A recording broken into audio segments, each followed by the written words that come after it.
Hello again and welcome back to our course on Excel 2013. In this section we're going to look at Excel options, which is probably the most important aspect of Microsoft Excel, certainly in terms of setting it up to suit the way that you work and to suit your own installation. If you're new to Excel, there's what may seem like a baffling array of options that you need to make decisions about. But in fact, with Excel options, provided you've got one or two of the most simple ones in place first, and I'm going to point those out to you now, then the others you can deal with as you come to them. And during the rest of the course, I'll refer you back to Excel options. So first of all, let's look at how we access the Excel options. Well, let's go into Backstage View, and in Backstage View, right down at the bottom, Options. Now the Excel options is really a big dialog box, and you should know by now that if you want some help at any point, you've got the link through here, the question mark that takes you through to help. And the dialog box is arranged into a set of pages. So we have a general page, we have a formulas page, proofing, save, languages, and so on. Now some of these I'm going to talk about later on in the course, but I want to talk about a few of the main straightforward settings to get you started. And let's go back to the general page first. Now 3/4 of the way down that page there's a section marked Personalize your copy of Microsoft Office. And in there you should have your own username. This username will be used to annotate the workbooks that you create, and it can be used in a number of other situations to do with making changes to workbooks and so on. But either put your own name or a sort of code name or something in there. And the other thing you can do here, I'm not going to go into this in detail now, but you might like to look into it, is that you can choose the Office theme and Office background that you want to use. Now these basically relate to a common approach, a common theme throughout your use of many of the Office 2013 components. I've got mine set here at the defaults. Now when we talked about help earlier on, I didn't really talk about what are called screen tips. Let me hover over one of the rows in the first section on the general page of the Excel options. And what pops up there is what's called a screen tip. It says show mini toolbar on selection, that's bold. That's the tip, and then below that the other text is referred to as a feature description. Now this can be very useful to have these screen tips and feature descriptions appearing whenever you're using Excel, particularly when you're new to Excel. It will tell you what a particular command, what a particular button does, and then also give it a little bit more of a detailed description of what it does. Now after you've been using Excel for a while, you may not need those screen tips. And this first section on the general page lets you switch them off or partially off. If you look at this drop down, it says screen tip style, show feature descriptions in screen tips. That's the sort of full-on version of screen tips. If you said I don't want the feature descriptions, you'll only get the tip, the title if you like, and if you select don't show screen tips you won't get anything at all. Now I'm going to choose the middle option, so don't show feature descriptions. Any changes you make in Excel options only actually get executed when you click the OK. So let's click on OK. I've got a little workbook open here. Let me hover over the command here. It says bold. It only says bold. It tells me what that command is. It's the command to make text bold. Let me go into Backstage View again, back into the options, the general page. Now let me go back to the original setting, show feature descriptions in screen tips. Click on OK again, hover over that same button. Now it says bold, and the rather helpful text, make your text bold. Now in this case perhaps that's not a particularly helpful feature description, but sometimes the feature descriptions are quite detailed and can really help explain how something works or what it does in a little bit more detail.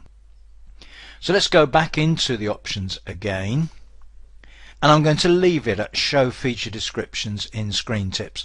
When you've been using Excel for a while, you may find that you don't need the feature descriptions, you may find that you don't need the screen tips at all, so this is how you switch them off. So I want to talk now about this section, the second section that says when creating new workbooks. You may be familiar with the concept of themes in Microsoft Office or maybe in Microsoft Excel, and we're going to talk about themes later on. But with the theme that is applied to new workbooks, there will be a default body font, and at the moment the default font for new Excel workbooks is whatever that body font is in the selected theme. The font size is set to 11, so that means that when I create a new workbook, the workbook will have as its font the body font for the theme that's in use, and the font size will be 11. If I would always like the font to be something different, then I can use the drop down here to choose a different font from the theme, such as the headings font, or a specific font. Now the list of fonts on this machine is, there are hundreds of them now, and nowadays on a modern PC the number of fonts is getting to be absolutely huge. It's very difficult to choose between them, there are so many, but most people tend to finish up using a relatively small number of fonts, so familiar fonts, things like Calibri and Times and so on, will appear quite a lot. I'm going to leave this one set at body font so that it matches the theme that's in use. Another important option here is the default view, normal view. We'll talk about that later. And then we also have include this many sheets. For a very long time, when you created a new workbook in Microsoft Excel, the convention was to create 3 new sheets. That continued right up to the 2010 version. In the new version, the default is just to create 1 sheet in a workbook when you create a new workbook. I leave mine set at 1 because I find that usually for most of the day-to-day work that I do in Excel, I do only need 1 worksheet, although in many cases the number of worksheets can really become quite big, and I have worked on workbooks with literally dozens of worksheets in them. So you should set your defaults there to what suits you. It may well be that to get started it's best to leave them just as they are. And one other useful little setting on the general page right at the bottom, show the start screen when this application starts. The start screen is the one that we've always seen so far, the one with the template images on it and so on, with the recent list on the left. If you want to go straight into Excel without that, uncheck this box, click on OK to save the change, and next time you start Excel you won't see that start screen. Now I'm going to come back to the formulas page and the proofing page later. Let's go to the save page. There's one particular setting on here that I'd like to point out to you. When you're saving workbooks, it's usually a bit of a struggle to find exactly where you're going to put it. We're going to use SkyDrive later, but for the moment we're mostly going to be using your computer. You can say to Excel using this option roughly in the middle of this page, what's the default local file location to save workbooks to? Now on a Windows PC, this is Windows 8 remember, the default locations tend to be your Documents folder within your user area on the C drive. So in my case that location is C, Users, TOBA, Documents. You can set that to anything you like really, provided you have access to it. So if you set that here, then you're going to find that every time you come to save a new workbook, it'll go straight to that folder, probably save you a little bit of hunting around. So that's a useful thing to set as well. And just above that there's a checkbox that says save to computer by default. So by default it will come up with offering to save a workbook, a new workbook, to your computer, which again can save you a little bit of scrabbling around. For instance, if you're not planning to use SkyDrive and you almost always save to your computer, that's a good option to set as well. So now let's move to the next page. Again, very important, and this is language. Now depending on your locale you'll have the language set here accordingly.